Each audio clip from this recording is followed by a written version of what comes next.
V rastlinjaku poberemo pridelek paradižnika. To leto smo s pridelkom zelo zadovoljni, plodovi so enakomerno dozoreli, no seveda pa režemo tudi stran spodnje liste. Vidimo, da smo tukaj porezali praktično vse liste do nove etaže plodov, kajti ti listi so odslužili svoje in je to treba narediti.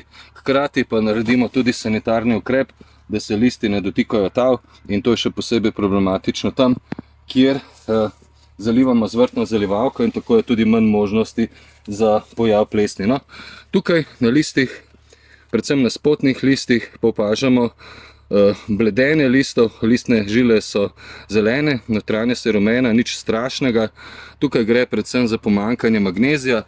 Do pomanjkanja magnezija pa pride, če nekoliko preveč gnojimo. Res, gnojili smo kar veliko s kompostom in to je tisto, kar je potem botrovalo. Tako da taki listi enostavno so porumeneli. Kar se tiče pa zvijanja listov na paradižniku, to je pa posledica sončnega obsevanja.